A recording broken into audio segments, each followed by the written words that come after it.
My sister took my 7-year-old daughter's visual aid glasses, crushed them under her foot to teach her respect. Then she forced my visually impaired child to re-clean the same kitchen over and over while everyone watched. I didn't shout. I took action. 9 hours later, their lives started to unravel. It was supposed to be normal. That's always how it starts, isn't it? A plan that looks harmless on paper. A family visit. A holiday weekend. A quick drop-off so I can work my shift without juggling childcare like a circus act. I'm a doctor. I'm used to emergencies. I'm used to blood, bile, and the kind of screaming you can't fix with Tylenol. What I'm not used to is walking into a living room full of my own relatives and feeling, instantly, like I just stepped into a room where something died. Not literally, not yet, but something. I pulled into my parents' driveway with that particular kind of exhaustion that feels like it's living in your bones. My coffee had worn off 3 hours ago. The only thing keeping me upright was the thought of getting my daughter Grace home, getting her into pajamas, and letting my brain shut down like an old laptop. I opened the front door expecting noise and chaos.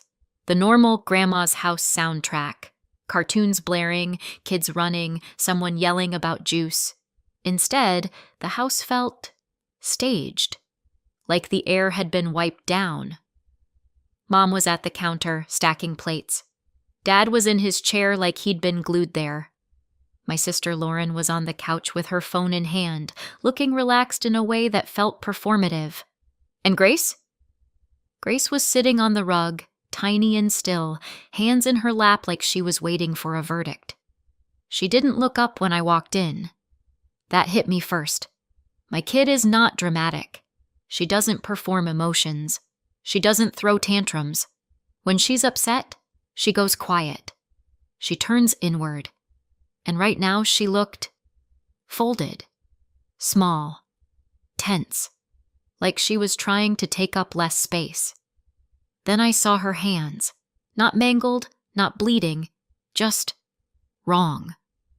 Red around the knuckles, a little bruised in a way that made my stomach tighten. The kind of bruising you get when you scrub something too long, too hard, with a child's soft skin. She also wasn't wearing her glasses. Grace wears visual aid glasses. She's worn them long enough that putting them on is as automatic as breathing. Without them, she squints and gets headaches. With them, she's just Grace. Book-obsessed, quietly funny, always watching the world like it's a puzzle she's trying to solve. So when I saw her face bare, eyes slightly unfocused, I stopped in the doorway. "Hey, baby," I said, keeping my voice casual, like nothing in my chest had just shifted. "Where are your glasses?" Grace flinched. Not a dramatic jump, just a tiny inward twitch, like my question was a tripwire. Lauren answered before Grace could. She dropped them. Her tone was smooth. Too smooth. The way you speak when you've rehearsed something and you're waiting to see if anyone challenges you. I took a step closer. "Dropped them where?" Lauren shrugged, eyes still on her screen. "Somewhere. Earlier." Mom didn't look up from her plates. "It's not a big deal, Erin." That was the second hit. When your child is 7 and something is not a big deal to the adults, it usually means it should be. I crouched in front of Grace. "Sweetheart, where are they?" Grace stared at the carpet. "I dropped them," she whispered. Her voice sounded like she was reading off cue cards. Lauren let out a short laugh. "She's been pushing boundaries today."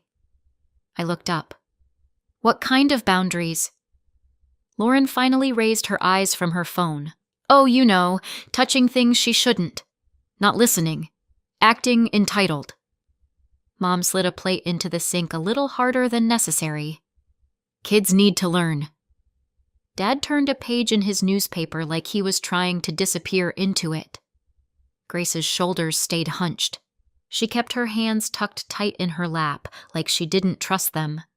Across the room, Lucas, Lauren's son, made an exaggerated squinting face and whispered something to Chloe and Madison, his two sisters.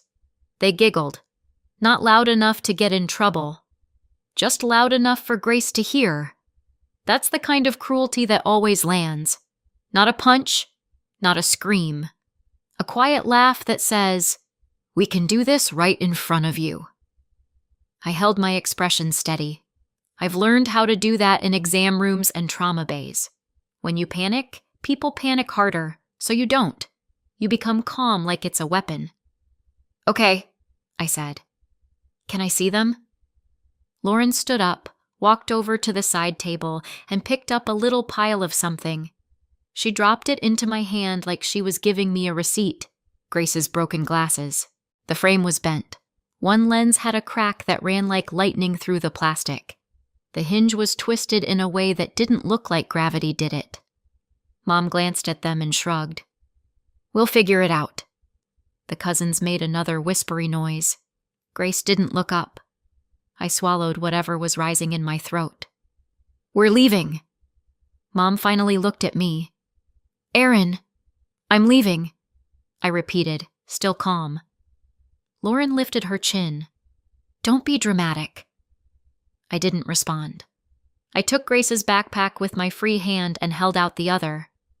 Grace stood slowly, like she was afraid movement would be punished. Her hand slid into mine. Cold fingers. Stiff. We walked out. In the car, Grace stared out the window and said nothing. I didn't push. Not yet. I got us home, took her inside, and immediately pulled out the backup pair of glasses from her drawer. Because of course she has a backup pair. I'm not a monster. I'm a single mom with a child who needs to see. We have backups for everything. I have backups for my backups. I have backups for my faith in humanity, and even those are running low. Grace put them on, and her shoulders dropped a fraction, like her brain could finally stop straining. Physically, she was safer. Emotionally, she looked like she was still sitting on that rug, listening to her cousin's laugh. I checked her hands in the kitchen light. The redness around her knuckles was clearer now. There were faint bruises, too.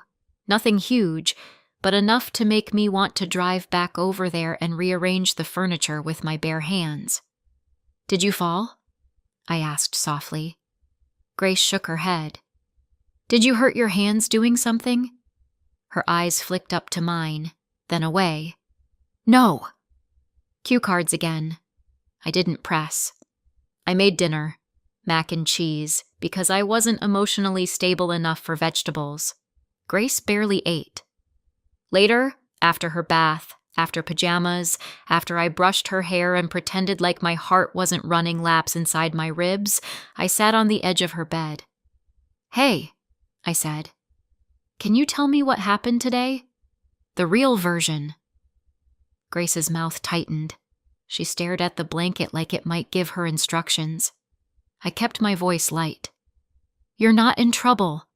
I'm not mad at you. I just need to understand." Silence. Then, I did something bad." My stomach dropped. "No, you did something that made them mad. That doesn't mean you did something bad." Grace swallowed. Her voice came out in fragments, like she was stepping around landmines. "I thought Aunt Lauren was watching a video. On her phone." "Okay." So I looked. Just for a second. "Okay." And she got really mad. Like, really mad. Grace's fingers twisted the edge of her blanket. She said I was disrespectful. And she said I had to learn respect.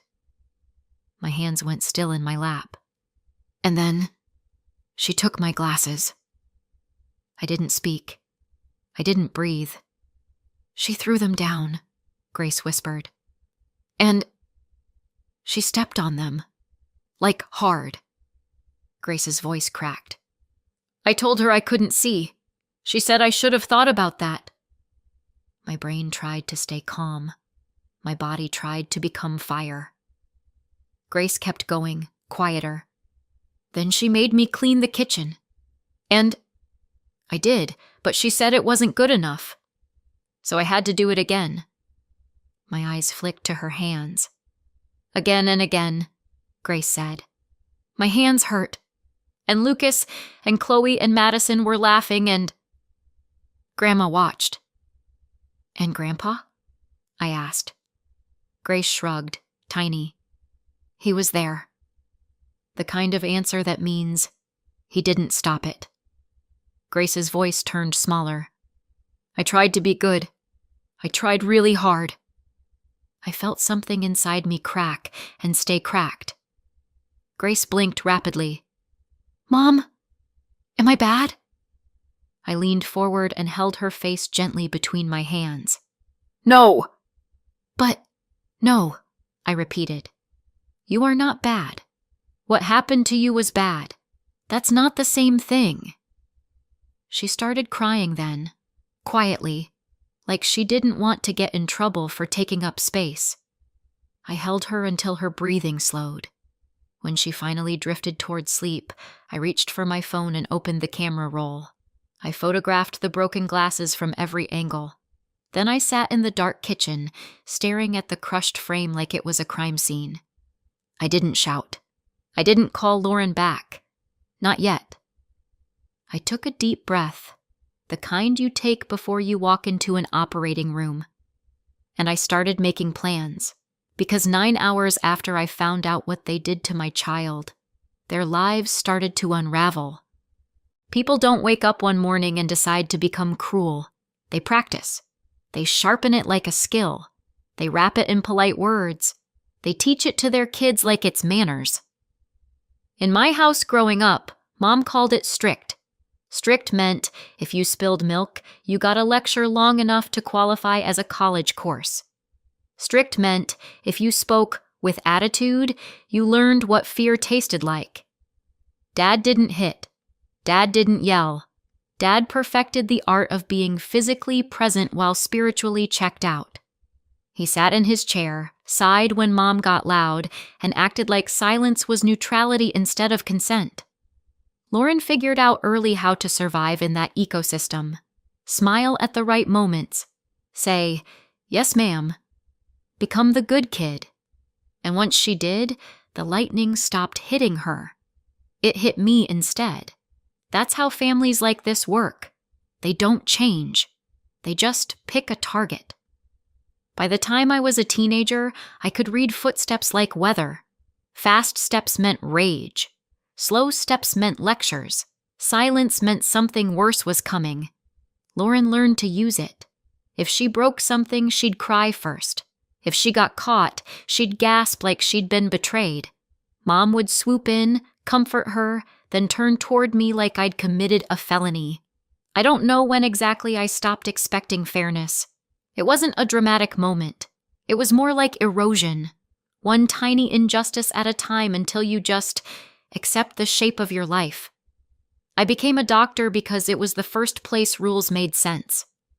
In medicine, there are still unfair things. People get sick for no reason. Children suffer. Bad things happen to good families. But at least the rules are real. Cause and effect exist. If you treat pneumonia, the lungs improve. If you stitch a cut, the bleeding stops. At home, cause and effect were negotiable. I kept contact with my parents because that's what you do when you've been trained to feel guilty for breathing. And because when Grace was born, I looked at her and felt something I'd never felt as a kid. Protective love. The kind that makes you want to build her a world where she's safe. So I tried. I tried to give her grandparents, cousins, an aunt. I told myself it would be different with her. It wasn't. It was subtler at first. Little things. Lauren's kids, Lucas, Chloe, and Madison, were treated like the main characters. They got the first slice of cake, the biggest gifts, the loudest praise. Grace got smiles that felt like charity. Sometimes Lauren would say things like, "Grace is so sensitive," and Mom would laugh like that was a personality flaw instead of a warning sign. Sometimes Lucas would mock her quietly, and Chloe and Madison would giggle, and the adults would pretend they didn't hear. Sometimes I'd catch Grace watching them, shoulders slightly hunched, like she was trying to figure out what rule she'd missed. And the worst part? Sometimes I told myself it was normal sibling cousin stuff, because denial is cheaper than truth. I also helped them financially, not because I'm some saint, but because it was a way to buy peace. Mom and Dad had expenses. Lauren had gaps. There were fees, activities, little emergencies that somehow always landed in my lap. I covered things here and there, a bill, a camp fee, a uniform, we're short this month.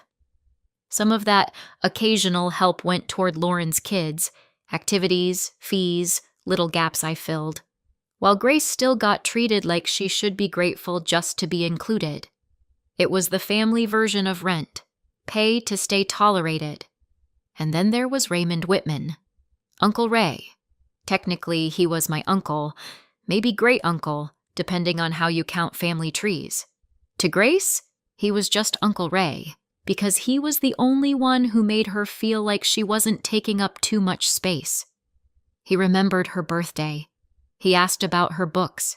He spoke to her like she was a person, not a small inconvenience. When he died recently, I grieved hard. Not loudly, not theatrically, just the quiet grief of realizing the one decent adult in your extended family is gone. After Ray's death, family gatherings felt tense in a way I couldn't name. Not because anyone said anything, because people stopped making eye contact, because conversations ended when I walked into rooms, because something had shifted under the surface and nobody was going to tell me what it was. I told myself it was grief, stress, everyone coping differently. I told myself a lot of things, and then Lauren crushed my daughter's glasses under her foot and called it respect. And suddenly, my brain stopped accepting lies as comfort. I didn't wake up the next morning angry. I woke up cold. There's a difference. Anger is loud. It wants to fight. It wants to be seen. Cold is quiet. It wants to finish things. Grace was sitting at the kitchen table in her backup glasses, tracing circles on her placemat like she was trying to erase herself. She looked up when I walked in, and her eyes did that thing children do when they're waiting for punishment they don't deserve. "Hey," I said, keeping my voice steady. "You're not in trouble. Okay?"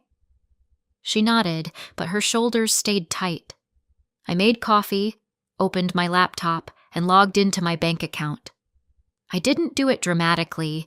I didn't slam keys or mutter revenge speeches. I simply stopped paying. One by one, I canceled everything. The recurring help, the little transfers, the automatic payments that had become background noise in my life, the support I'd been providing to Mom and Dad, the occasional coverage for Lauren, the fees that weren't my responsibility but had been my reality. Cancel, cancel, cancel. Each click felt like taking my own oxygen back. Then I wrote one message. 1. Family group chat. No caps, no paragraphs of emotion. Just facts. Lauren destroyed Grace's glasses. The cost to replace them is $800. I expect reimbursement. Effective immediately, you will not have access to Grace. Do not contact her. Do not come to my home. I hit send, and then I waited. Not for a reply, for Grace. Because what happened didn't just break plastic. It broke something inside her.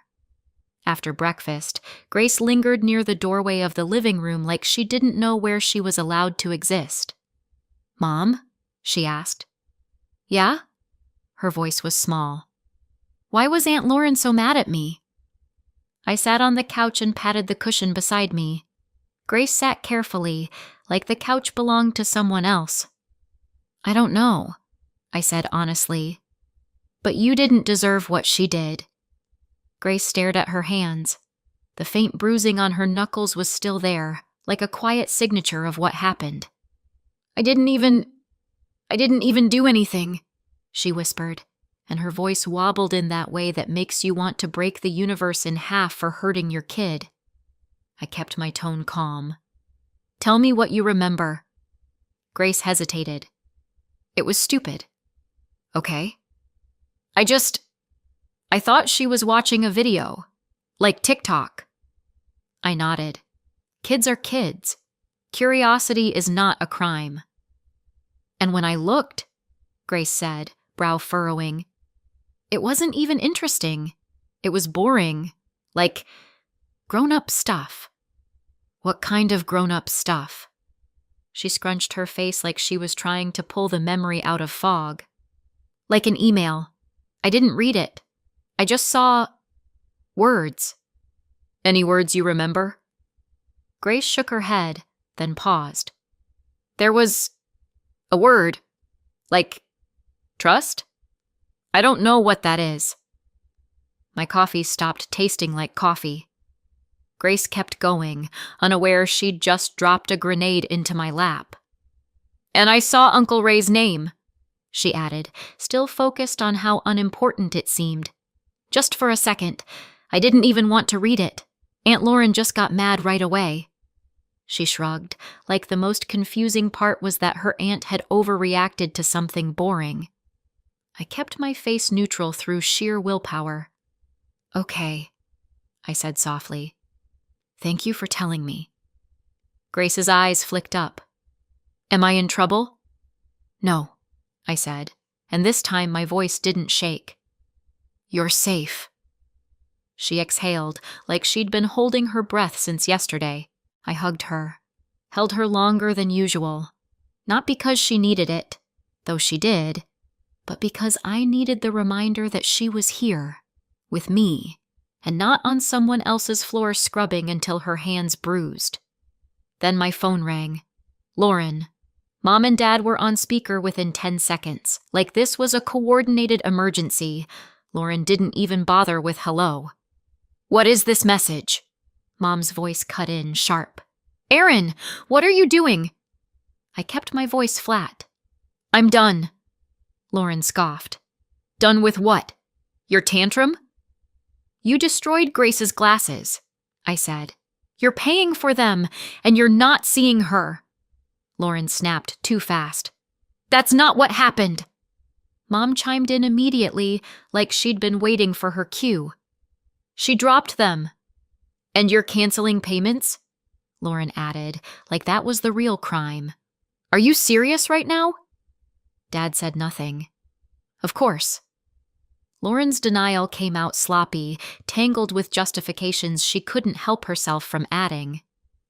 We didn't destroy anything, she said, and then immediately, she was being disrespectful. She needed consequences. So which is it? A tragic accident or a punishment? Pick a lie and commit, Lauren. This is amateur hour. I didn't argue. I'm not paying for you anymore, I said. And you're not touching my child. Mom's voice rose. You're tearing the family apart. No, I said calmly. You did that when you stood there and watched. There was a beat of silence, and in that silence I heard something I'd never heard from them before. Fear, because the leash had snapped. Lauren hissed, You can't do this! I almost laughed. The entitlement was impressive. I already did, I said. Don't call Grace. Don't come here. Pay for the glasses. And then I ended the call, not because I'd won an argument, because I wasn't having one. Grace peeked around the corner. Was that Aunt Lauren? I forced my voice gentle again. Yeah. Grace's eyes filled. Is she mad? Let her be mad, I said. That's not your job to fix. That night, after Grace fell asleep, I sat at my laptop again. Not my bank account this time. I searched. Raymond Whitman. Obituary. Law firm. Probate. The kind of boring grown-up words Grace had dismissed as nothing. And for the first time, the question in my head wasn't why did she do this? It was, What were they hiding that made her do this? The lawyer's office smelled like coffee that had given up on life. Michael Harris was calm in the way only people who deal with paperwork disasters can be. He had the kind of face that suggested he'd seen families implode over less than a toaster. I told him the short version, the useful version, Grace's glasses, the crushing, the forced cleaning, the respect fixation, the phone, the word trust. Raymond Whitman's name on an email. Michael didn't flinch. He just nodded slowly, like a man checking boxes in his head. "You want to know if there was a trust," he said. "I want to know why my sister reacted like my 7-year-old committed espionage," I replied. Michael's mouth twitched, almost a smile. "Fair." He asked for names, dates, relationship lines. Mom and Dad's names too, because legal documents don't care that I call them Mom and Dad. He didn't promise miracles. He promised process. And then, because life likes to punch you in patterns, we fast forward. Not because nothing happened. Because it was mostly emails, calls, and waiting. The kind of waiting that makes your skin itch. When Michael called me back, his voice had changed. Not panicked. Not dramatic. Just heavier. "There is a trust," he said. My stomach dropped anyway. "Tied to Raymond Whitman," he continued. "Your daughter is listed as a beneficiary." I held the phone tighter. "How much?" Michael paused, like he was letting the number land properly. $240,000, he said. "Owed to your daughter. Withheld." I sat down so fast I nearly missed the chair. My daughter, Grace, $240,000. And it wasn't lost. It wasn't a misunderstanding. It wasn't paperwork delayed in the mail. Michael's next sentence was the one that turned my cold into something sharper. "Your parents are named as trustees," he said, "and there's no record of a distribution to your branch." My mouth went dry. "So they just kept it." Michael exhaled. "Based on what I can see, yes." For a second, I couldn't speak. Not because I didn't have words, because all the words were violent. Michael continued, professional. "We can pursue this formally, demand an accounting, file in court, seek removal of trustees, seek recovery." "And criminal?" I asked quietly. Michael paused again. "If funds were intentionally withheld or misappropriated, you can file a police report for theft or fraud. That's separate from the civil process. But yes." My voice came out flat. "Do it!" Michael didn't argue. He didn't ask if I was sure. He just said, "All right." So we moved. We filed what we needed to file. We demanded what we needed to demand. We put everything in writing so nobody could misremember later. And yes, I went to the police.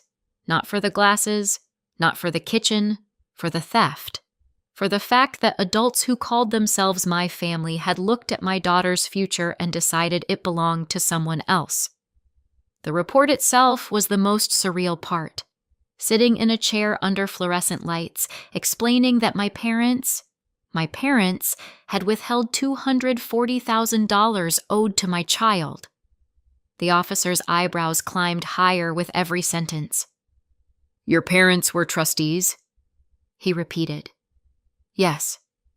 "And you only found out because my 7-year-old glanced at my sister's phone," I said. And my sister responded by crushing her glasses under her foot. He stared at me for a beat. Then he said slowly, "Okay." That was it. No grand speech. Just the quiet click of a pen and the sound of consequences becoming real. Once the official notices went out, the silence broke. Not with calls, with a knock at my door. I looked through the peephole and saw Mom holding a plate. "Cookies, because nothing says please don't involve the legal system like baked goods." Dad was behind her, looking like he wanted to be anywhere else. Lauren stood off to the side, arms crossed, wearing a smile so tight it could have cut glass. I opened the door but didn't invite them in. Mom's voice was sweet. Too sweet. "Erin, honey, we just want to talk." Lauren lifted the cookie plate slightly, as if sugar could rewrite history. I looked at the cookies. "Interesting timing." Mom blinked innocently. "We don't know what you mean." I did smile then. I couldn't help it. Dry humor is sometimes the only thing holding me upright. "Sure," I said. "Just like you don't know what happened to Grace's glasses." Mom's sweetness flickered. Lauren stepped forward. "This is ridiculous. You're blowing everything up over nothing." "Over nothing," I repeated. $240,000 is nothing now?" Dad finally spoke, quietly. "Erin." I held up a hand. "Talk to Michael Harris." Mom's face tightened. "We're family." "I noticed," I said. "That's the problem." Lauren's smile cracked. "You don't understand what you're doing." "Oh, I understand," I said. "For the first time in my life, I understand perfectly." Mom's voice got sharper. "You're humiliating us." "That's funny," I said, "because Grace's hands were bruised from scrubbing while you watched." Lauren snapped, loud now. "She shouldn't have looked at my phone." And there it was. Not a denial. A justification. A confession wearing manners. Mom hissed, "Lauren, stop!" But Lauren was already spiraling because guilt makes people stupid. "She was disrespectful," Lauren spat. "She needed to learn. And now you're trying to steal from our kids." I laughed once, short and cold. "From your kids." Mom stepped forward, eyes flashing. "Do you have any idea how unfair this is?" I tilted my head. "Tell me." Mom's mouth tightened, and then she said it. The thing they'd been choking on since Raymond Whitman died. "It's unfair," she snapped, "that Grace would get so much more than the other grandchildren." Lauren jumped in like she'd been waiting for permission. "She's an only child. She gets everything. Meanwhile, my kids—" "And there it is," I said softly. "The motive. The reason. They weren't protecting Grace. They were protecting their own math." Mom's face went pale as she realized what she'd admitted. Dad looked down at the porch like it might swallow him. Lauren glared at me. "You're really doing this?" "Yes," I said. "I am." I stepped back. "Talk to Michael." Mom's voice rose, desperate now. "Erin, don't do this." I looked at her, really looked, and felt something quiet settle inside me. "You did this," I said, "when you decided my daughter's future belonged to someone else." Then I shut the door. Not dramatically, just finished. Time passed the way it does when lawyers get involved, in documents, deadlines, and the occasional email that makes your heart punch your ribs. Grace stayed in her backup glasses while we replaced the destroyed pair. Her hands healed. The bruising faded. The quiet apology reflex took longer, but it did fade. The trust matter resolved. Grace's $240,000 was recovered and secured properly, with safeguards that didn't involve my parents' signatures. Mom and Dad were removed as trustees, because trustee is a job title, not a birthright. Criminal charges landed too. No prison, this wasn't a movie, but enough to sting in all the right places. Probation, fines, and community service. The kind of community service that comes with a fluorescent vest and people you know walking past pretending not to stare. And yes, the wider family found out. Secrets don't survive court filings. Invitations dried up. Phone calls slowed. The people who'd once nodded along to respect and discipline suddenly got busy. Funny how morality shows up once there's paperwork. Lauren's life shrank. Mom's social circle did that quiet, evaporating thing. Dad stayed quiet, as always. Silence isn't innocence, but it is consistent. As for us, we stayed no contact. Grace stopped apologizing every time she took up space. One night, months later, she asked me, "Mom, are we okay now?" I thought about the bruised hands, the crushed glasses, the cookies on the porch, the word trust that changed everything. And I said, honestly, yeah, we're okay. Because peace isn't the absence of noise. Sometimes it's the sound of a door closing and staying closed. So what do you think? Did I go too far or not far enough? Let me know in the comments. And if you want more stories like this, subscribe.